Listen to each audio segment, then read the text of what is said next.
Hello, welcome everyone to today's webinar, Maximize the Impact of the Google Grant in 2023.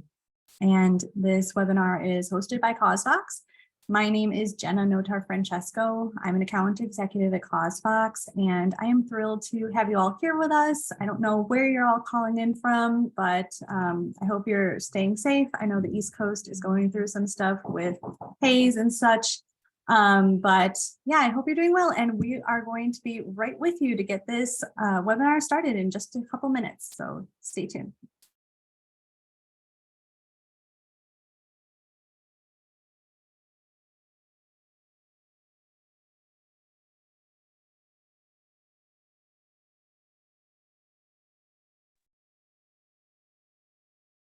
All right. Well, again, it's top of the hour, 1 o'clock Eastern. I just wanted to give some time for everyone who's going to be attending, time to join. As I had mentioned, my name is Jenna Notar-Francesco. I'm working with CauseVox, and we are presenting today's webinar on how to maximize the impact of the Google Grant in 2023. And I am joined today by Melissa Cipineri and Abby James.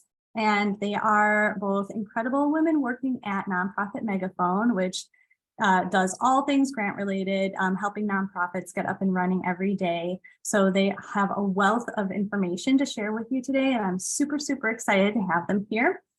And so, we have a few minutes. I know it's only 1:01 Eastern over here.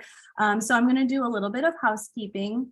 The first thing is that this webinar is being recorded, so you will have access to the recording afterward, as well as the whole slide deck. So don't worry about taking tons of notes. Please just feel free to sit back and relax and take it all in. If you have questions for Melissa or Abby throughout today's webinar, please feel free to chat those into the Q&A panel at the bottom of your screen. It helps us to just make sure we can track all of the questions, just in case Melissa and Abby want to use the chat feature in any way, because that can move kind of quickly. So just to make sure we get everyone's questions answered, you can use the Q&A panel for today. And yeah, I think that's everything. So I guess while we wait for more people to join, feel free to chat us in. We'd love to hear from you, who you are, your name, your organization, where you're located in the world, and maybe one thing you're hoping to learn today from today's webinar.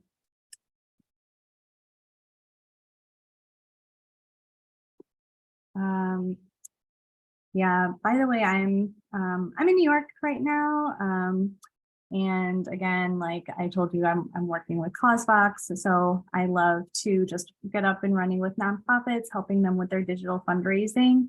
And I'm going to share a little bit about CauseVox if you're new to CauseVox so far, just in case you're looking for some digital fundraising tools like donation forms and such.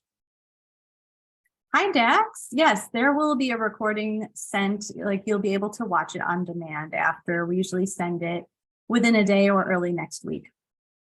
Hello, Kathy in Huntsville, Alabama with Crisis Services of North Alabama. It's a pleasure to have you here.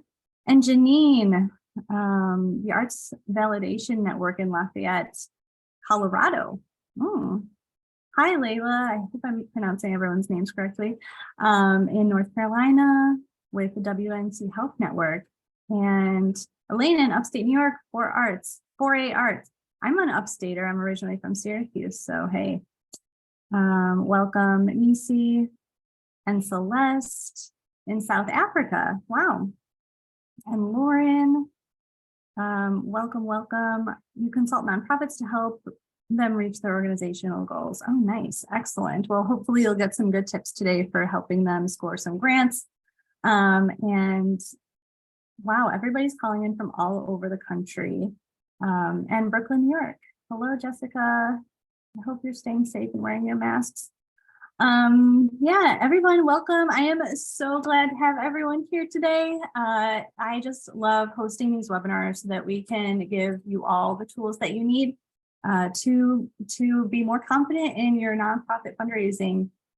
So Yeah, I'm going to get started again introducing today's speakers. I'm so happy to have them here. Melissa Cipineri, who is a grant manager at Nonprofit Megaphone, and Abby James, who is the sales and marketing director at Nonprofit Megaphone. And they have so many years of experience working in the grant world, the Google grant world, and just digital fundraising for nonprofits. So I can't wait to hear their tips and insights on how to maximize the Google grant this year.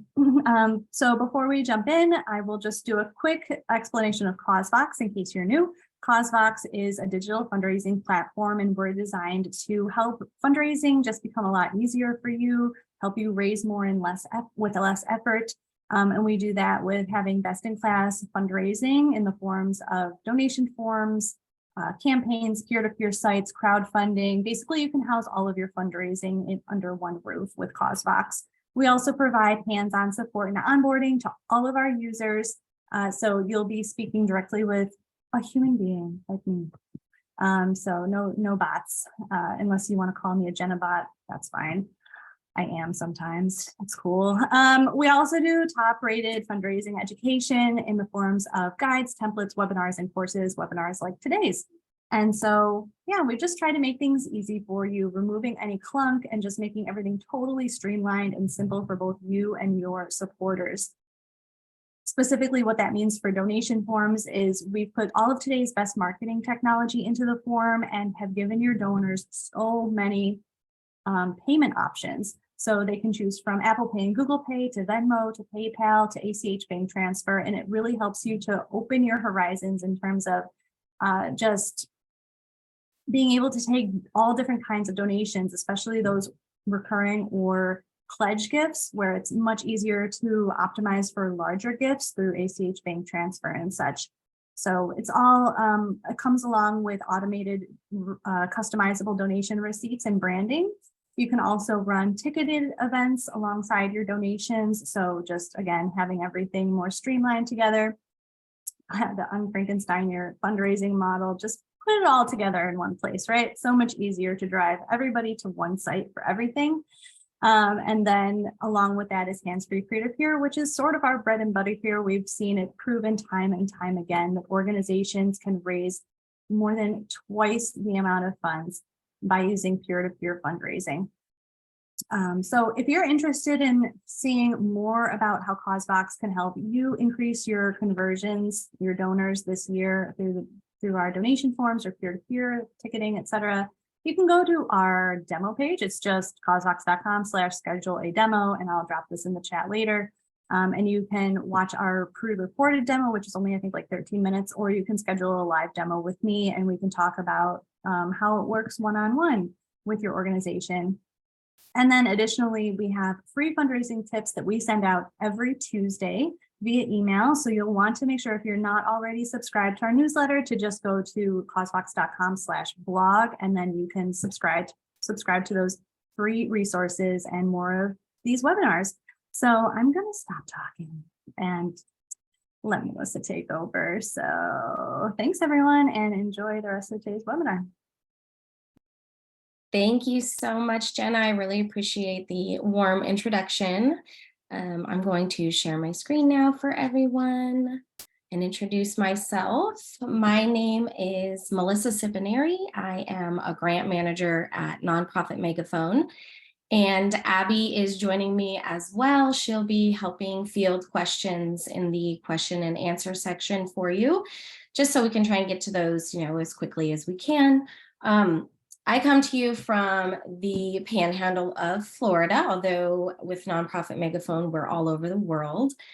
We work solely with nonprofits, and we help them through the Google grant to really promote their mission and their priorities on the Google search network. So today, we are going to look at how you can increase awareness, how you can get new supporters utilizing the Google grant. We're going to look at what is the Google grant, how can you apply for it, and then also some tips and tricks of the business that we have really learned throughout the process. So I'm going to go ahead here and get started. The Google Ad Grant is $10,000 a month in ad credits that Google gives to qualified 501c3s with the goal of running ads on the Google search network to raise awareness and to really, help build your brand. Google is going to renew that $10,000 every month as long as your organization is really maintaining compliance. And what's wonderful is that you reach, a lot of people using the Google search network. Google has their 8.5 billion searches every single day. And so you really can get a broad audience that way, which is wonderful. The ads have changed a little bit in as far as how Google shows them. This is very similar. This is our organization, the COPD Foundation. You can see at the top, that's what someone might type in. Do I have COPD? And they are shown this ad here.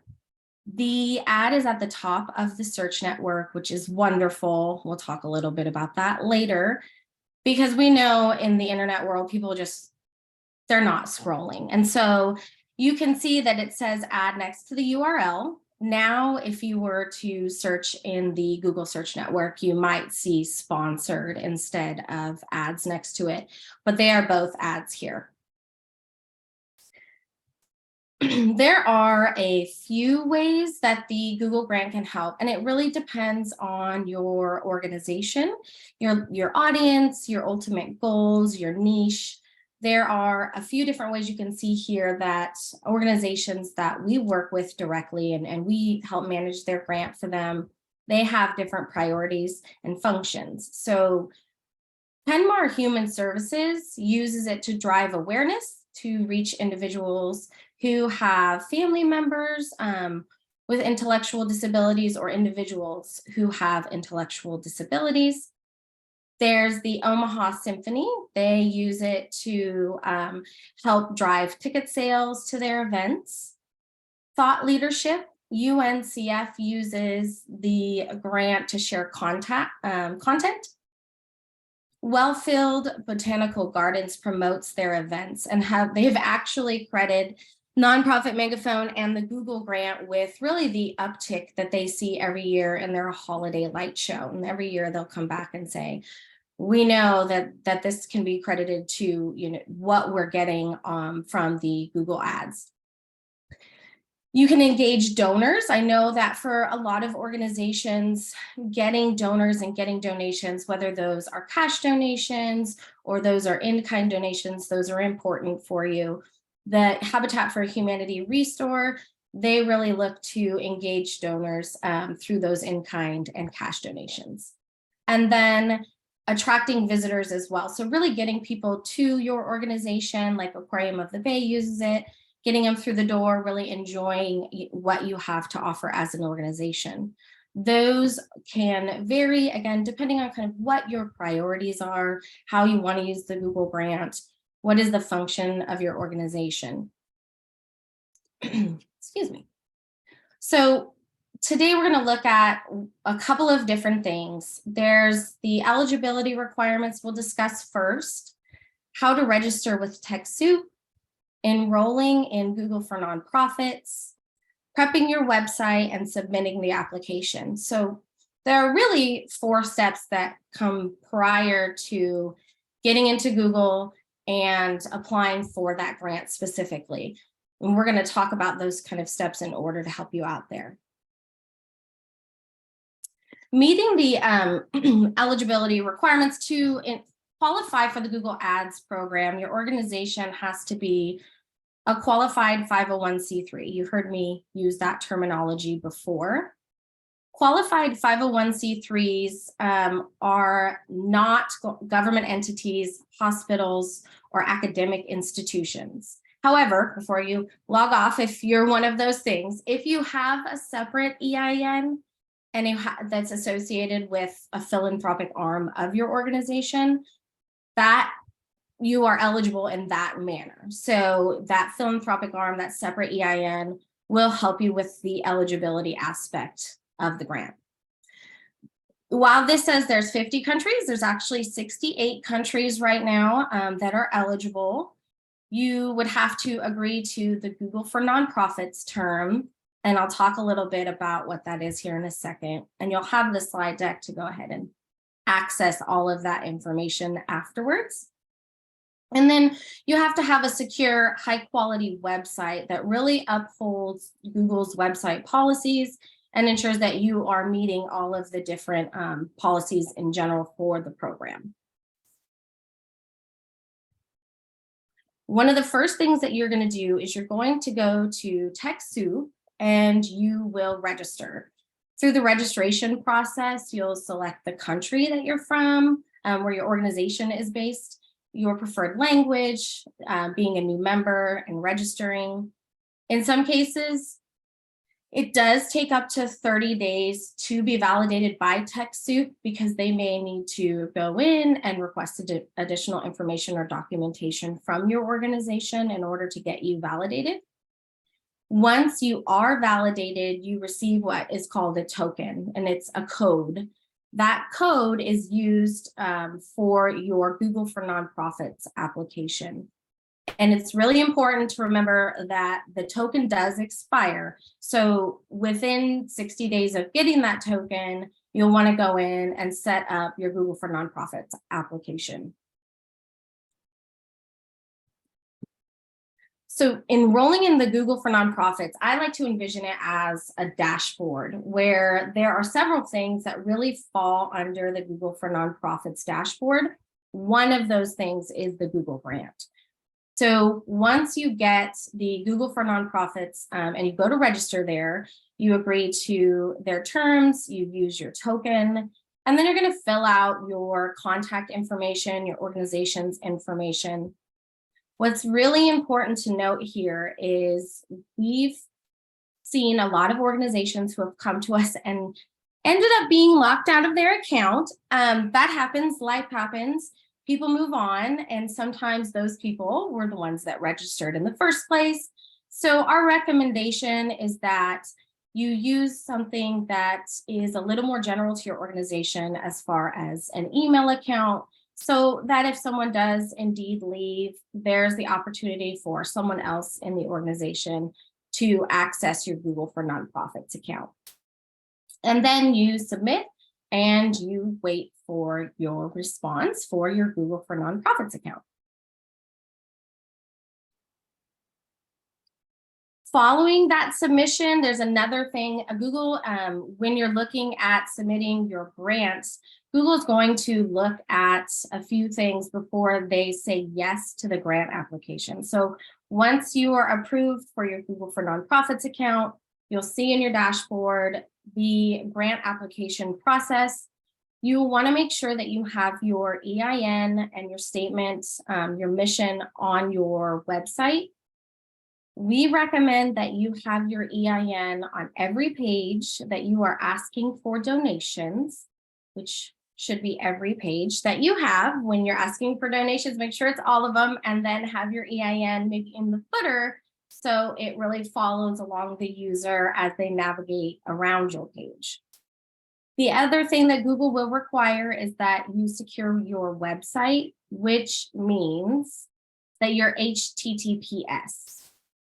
So when you're securing your website, you have your HTTPS. HTTPS means that it's more secure. And I like to view that as an envelope. If you're sending an envelope through the mail and it is sealed, that's like HTTPS. If you're sending an envelope with information through the mail and there's no seal on it, then it's not secure. That would be HTTP. So you do have to have that in order to apply and be approved. Then the other things they look at is optimizing your website. And we'll talk about these in a little bit more detail as we move through the presentation today. Your landing pages and your content, your load time, easy navigation, and are you mobile friendly? Google really wants to ensure that your users are going to have a great experience when they come to your page, because Google is looking to provide high quality experiences to their users so their users continue to come back, so that Google remains a verb. So looking at those particular items prior to having that all set up prior to applying is really important. So the application process, it's kind of an ebb and flow. It does take time. You know, sometimes you're waiting on TechSoup, or maybe you're waiting on Google. So it's an ebb and flow. Once you are approved, you can apply. So once you're approved for your nonprofits, you can apply for your grant. So you'll log into your Google for Nonprofits. You'll select the product section. You'll click Get Started under the Google Ad Grant. You'll fill out your eligibility form, and then you'll submit it once that's complete. And then you will exit and return to your Google for Nonprofits page. And from there, you are going to check the box and to activate, to submit your application there. Does anyone have questions thus far? I am not seeing the chat here, so let me pull that up just in case. I love seeing everyone from all over the world, all different sorts of organizations. That's really exciting to have you guys kind of join us today. I don't see any questions thus far, so we can continue. Oh, there we go. The Google Ads Grant Program is a little bit more strict in their policies. They do have high standards. That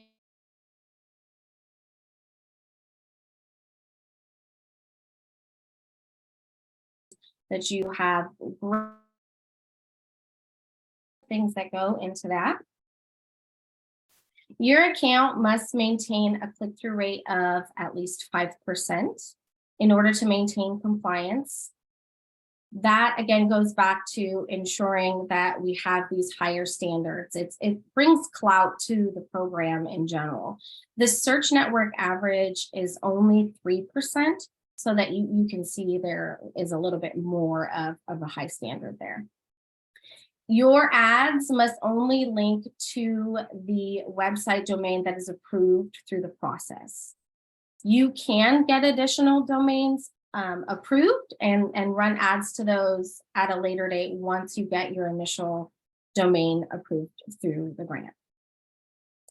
There aren't any third parties, so if you happen to have anything on your page that if a user were to click on and they're taken to a third party site,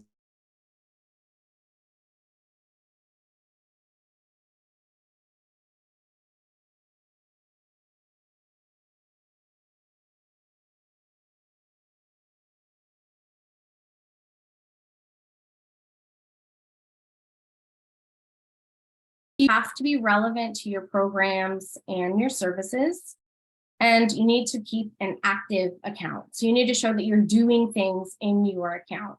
So you're logging in at least once a month and making updates every 90 days. Ideally, you'll go in and you will make more updates. You'll be more active than once a month or updating every 90 days to show Google that you're still using these $10,000 ad spend. So we're going to transition a little bit. I want to show you, once you're in your actual ads account, I want to show you the structure of those. And I'm going to give you an example of an organization that we work with, the YWCA USA. So you'll see kind of their structure here in a moment. Within the Google Ads account, once you're in, you'll find a campaigns tab on the left-hand side. And from here, that's where you're going to build campaigns with keywords that will target your specific audience. You'll write your ad copy, you'll create or go in and select the landing pages for your campaigns. There's a lot to kind of do in there and get things built up. You want to follow the required account structure, do your keyword research. So we recommend not using overly generic keywords. Single-use keywords are not allowed. So charity, nonprofit, unless you get those approved through Google, you'd have to go in and submit for that. And then keywords must maintain a quality score of at least 3. So you'll see that they do have a rating. You want to also enable your site link extensions. So those are things in an ad a user would see, sign up for our newsletter. And if they clicked on that below your ad, they'd be taken to a page to sign up for your newsletter. It's just an additional piece within your ad to help take up more space and drive very specific traffic to specific landing pages for you. And then you'll want to set up your Google Analytics account, and that account is going to track your traffic, where people come from, all sorts of different things, your conversion tracking. So you want to get that set up as well. The account structure, it starts with campaigns. They're your umbrella. They're going to be your big ideas that you have. So maybe on your page, you have a news section or an event section. Those are going to be your larger ideas that you have. Underneath that, you will create ad groups. So women's rights can be an ad group, voter registration can be an ad group. And again, this is all based off the YWCA. These are actual things that a grant manager, Abby, our organization has actually worked with. And then underneath each ad group, you're seeing here sets of keywords. So what people might type in, or very close versions of what people might type in, and then see an ad. Women's rights organizations, women's rights programs, women's rights supporters. All of those could be great sets of keywords that run to an ad for women's rights. And the same goes on the voter registration side. You can kind of see how that is structured. So campaigns, and then under campaigns are ad groups. Under ad groups, you will see your sets of keywords. A really young, like baby account, when you're first getting started, if you don't already have an account, it does take time to build it out. And as things change with your organization, you add pages, you add events, you'll start to see things be built out a little bit more.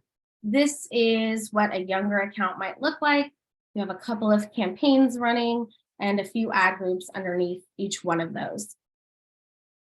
It's important to note here that the more keywords that are relevant to your organization that you can really get into your account, the better, as long, again, as they're driving, they're relevant to your organization, because those provide more opportunity for people to type in something in your space and be shown one of your ads. So we have a lot of accounts that look very similar to this. They're mature accounts. They take time to build out.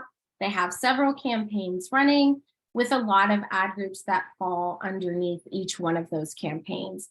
And if you can imagine having a few sets of keywords for each one of those ad groups, they ultimately have, some of them have thousands of keywords in their account that are relevant and tightly targeted to their mission and their organization. So a lot of opportunities to really show up in ad results. So some of the things to look for, what's kind of going on, you want to make sure that your landing page really matches the ads and the keywords that you're creating. People do not want to click on something like adopt a dog and be taken to a site to purchase a car. Obviously, that would be a very poor user experience. And Google would not be pleased and probably wouldn't end up showing your ad because they want to know, you want them to come to the site through the ad and see that it is tightly targeted and aligned with their particular intent. You don't want them to click on the ad and then be quickly taken off site or leave site. Kathy, that's a great question. So the $10,000 grant actually does cover the advertising for all of the campaigns. We have organizations that we work with. Some have a few campaigns, some have several that are running. What's really going to drive your $10,000 grant spend is the cost of your click. And for a lot of organizations, the $10,000 is virtually an unlimited budget. And there's a lot of play with the cost per click. And I'm going to actually talk about a little bit more about that in a second. there's usually a lot of play there, which is wonderful. So Lorena, that's also a great question to add on to that. Of course, Kathy, you're welcome. Lorena, you will not be charged if your clicks surpass your $10,000 spend. That does happen sometimes. There is a grace period, and Google will auto pause your campaigns for you. Google recently did an algorithm update. There are some organizations that have spent over their $10,000. They were not charged for that, so that's not a worry. Feel safe in knowing, rest assured that they will pause those for you. So not a problem with that at all. And I want to come back to that cost per click here in a second for you, Kathy, because it does tie into the grant spend and a few other pieces. So when you're showing is your landing page experience, Google is going to look at a quality score. So the quality score of an ad is going to really be centered around a couple of different things. The click-through rate. So how many times are people seeing an ad and clicking on it? And then the relevance, like we're talking about right here, of your ad to the landing page and the user intent. And then your overall landing page experience.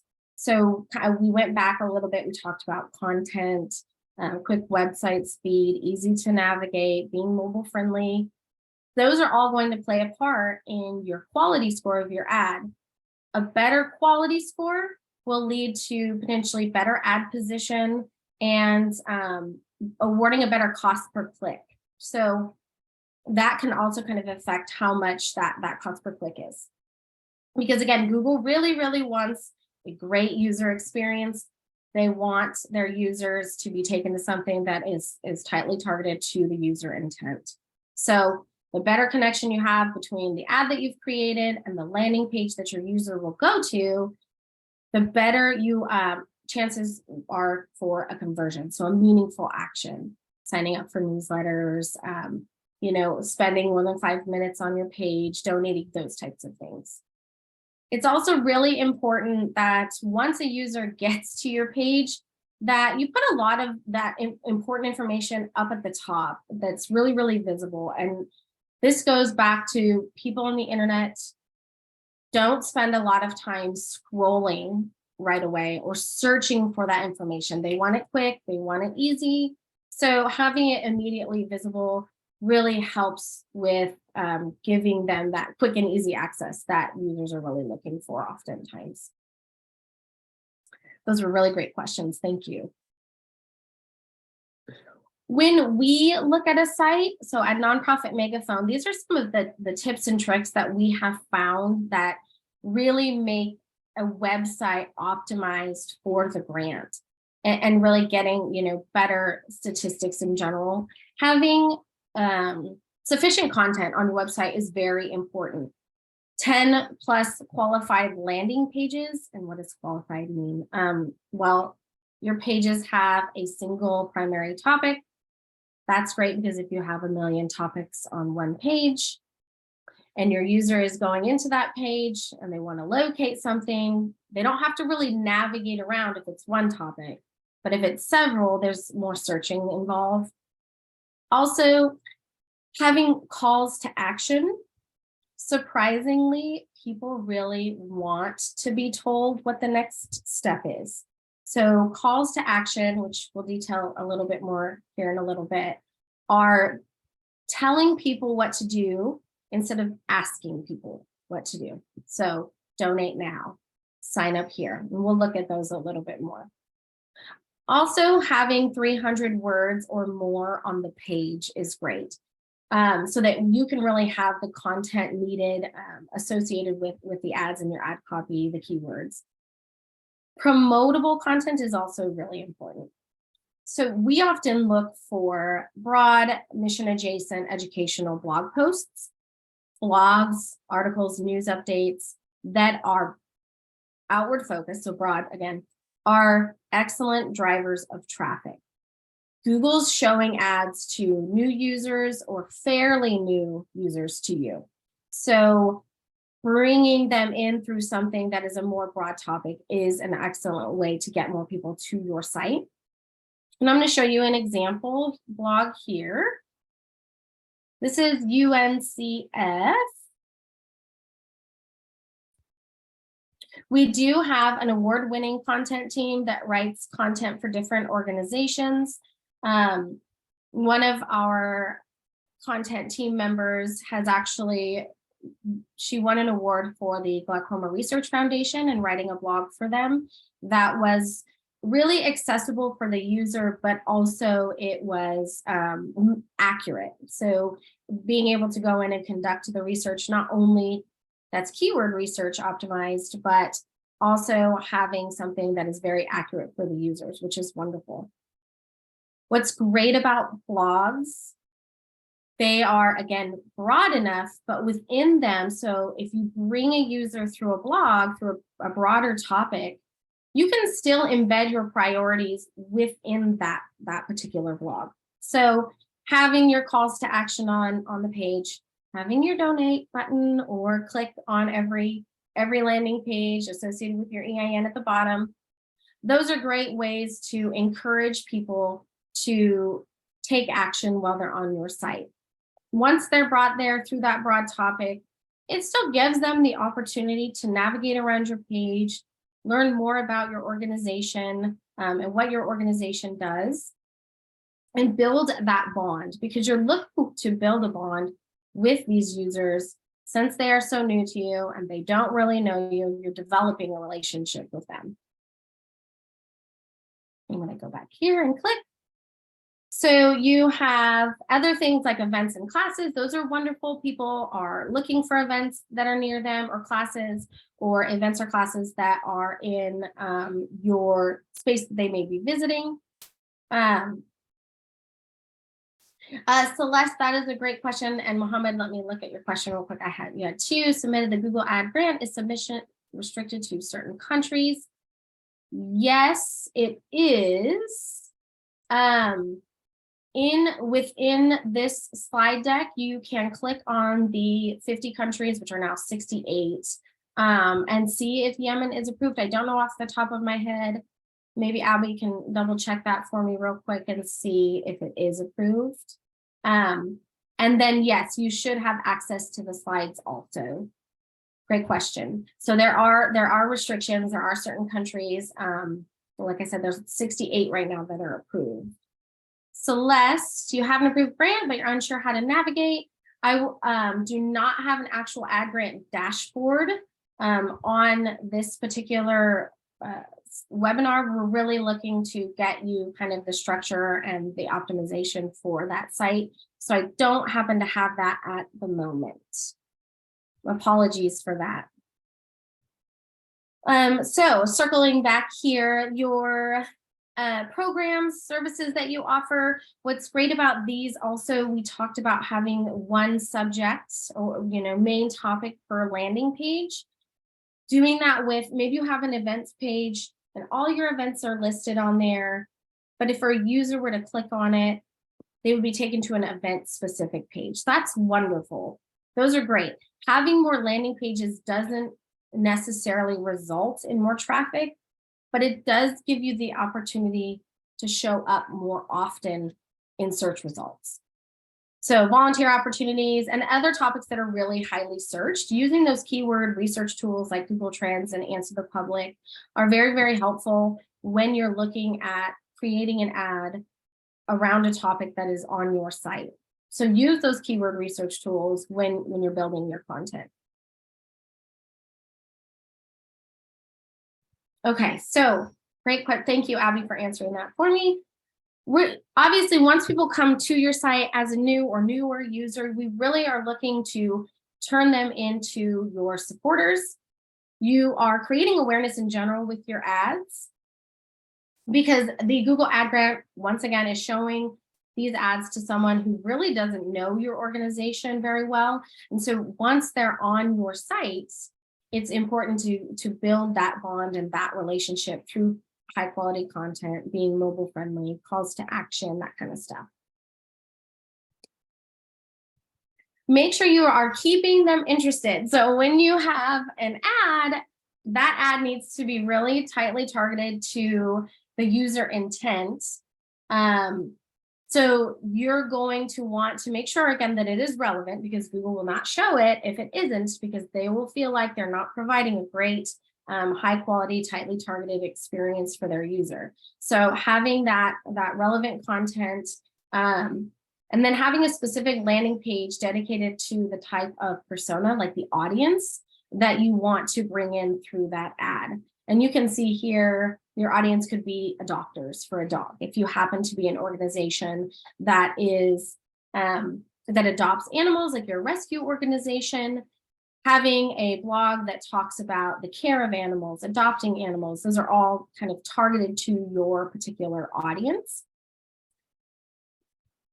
Engagement comes through it just looking back at the type of audience you want. Or do you want clients? Do you want donors, sponsors, volunteers, all of them? How do you want them to feel when you're reading your content on your site and you're navigating your site? Think about how the messaging is coming off. What is your overall tone when someone is looking at it and reading it? You want to make sure that you are getting the correct feeling and emotion when you're reading that. So as a visitor, I'm also having the emotion that you're kind of shooting for, that you're hoping for. If what you want them to do, make sure you put that on there. That's your calls to action. That's your find out more here, sign up for our newsletter, find our adoptable animals. Make sure you have those calls to action on your site as well. If you have a landing page that happens to bring in a lot of traffic, definitely make sure that it's on that landing page. So having all of those calls to action is wonderful because, again, it helps them build a bond and navigate around your site. Calls to action are really important. Conversions, calls to action are like join our mailing list, get involved, donate here. This goes back to being nice but telling people what you want them to do versus asking those people what you want them to do kind of pushes them in the right direction and helps them move around your site. Conversions, if you don't know what that terminology means, that's the meaningful actions that people take while they're on your site. You do have to have conversions set up. The further down your marketing funnel you can get those, the better. Some show intent and others show follow through. It is important to make sure that you have a site that is attractive, easy to navigate, informative, and then has those calls to action on it. You're looking at building a relationship with your organization or your visitors. You can't necessarily expect that a new user is going to come to your site and immediately donate. So taking the small steps and building the relationship, like subscribing to a newsletter, those are great to get those website visitors turned into more long-term supporters. The other thing that I really wanted to note here is if you happen to have something on your site that is donate now, and you click on it and that takes you to a third-party site, I want to reiterate that third-party site cannot be tracked. You can track the intention of donating, which is wonderful. And if you happen to have a success page, which we love to recommend to our organizations, if you happen to have a success page that it brings the user back to your domain, those can be tracked as well. And what's wonderful about that is you're seeing the follow through. So not just the intent to donate, but actually completing that particular action. And so success pages are wonderful if you happen to have third-party links on your page. Bringing people back once they follow through with an action is a good idea. The last thing that we look at is people have learned about you, they're on your site, they are trusting you, they're passionate about your mission. Make sure you keep them engaged. Use your email lists, use your newsletter, update your site, update them on all of your successes.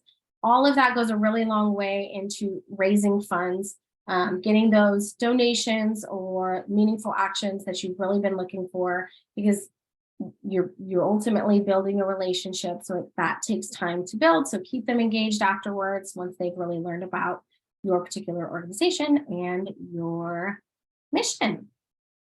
Are there any questions? We are at well, for me, 12:46.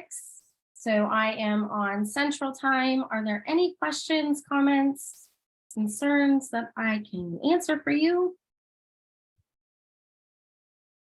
I'll give you a few minutes. I do appreciate everyone joining us today. Hopefully you got some takeaways for a program that I think will be really beneficial for organizations. Get in there, figure it out, get it all signed up. The Google Grant does wonders for organizations. Yeah, thank you so much, Melissa. This has been very informative. I was wondering, I don't know if I missed it, but would you remind me of how the ad spend is again per, what was it, per click? Yes, good, great question. Yes, your ad spend comes from your cost per click. So when a user goes into the Google Search Network and types in their search, an auction occurs in the background. So businesses and organizations are bidding on that set of keywords. So that competition can drive how much the click is, the seasonality, what's going on in the news, all of those are different things that kind of factor into what the cost per click will be. With the Google Grant, if your ad is shown and someone clicks on that particular ad, the cost is deducted from your $10,000 basically. So that's going to drive what the ultimate spend will be. That's a really great question. I gotcha. Thanks for clarifying. Of course. I'm trying to keep up. Sorry. Let's see. Allison, are there websites and platforms that are better for Google Grants? Yes. Abby, can you speak to Squarespace or WordPress in the chat for Allison? I think those both are good ones for the Google Grant, but I will let her speak to that one specifically.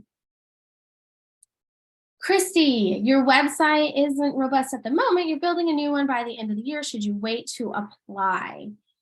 Well, if you're looking at your site and you have kind of the 10 plus landing pages, you have content, you're going to continually update those. You don't necessarily have to wait to apply.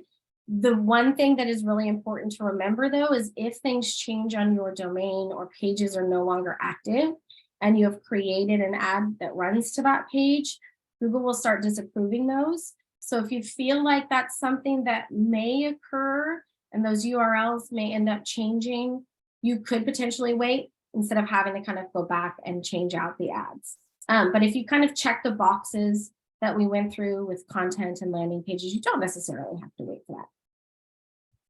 We do have organizations that have kind of the bare minimum and they're continuing to build out their accounts, and we work with them, we start with them and help them build that out. Otis, every organization is different. How long it takes some of the organizations to ramp up with Google? That's a really great question. Google takes a little bit of time to run its algorithm, look through your site, look through the ads that have been built, and then determine when and where to show that. We really like to say that looking at months like 4, 5, and 6 will be a better, more accurate kind of a temperature check of how your account will perform overall. When you look at months 1, 2, and 3, you are still kind of getting ramped up. So 4, 5, and 6 are much, much better.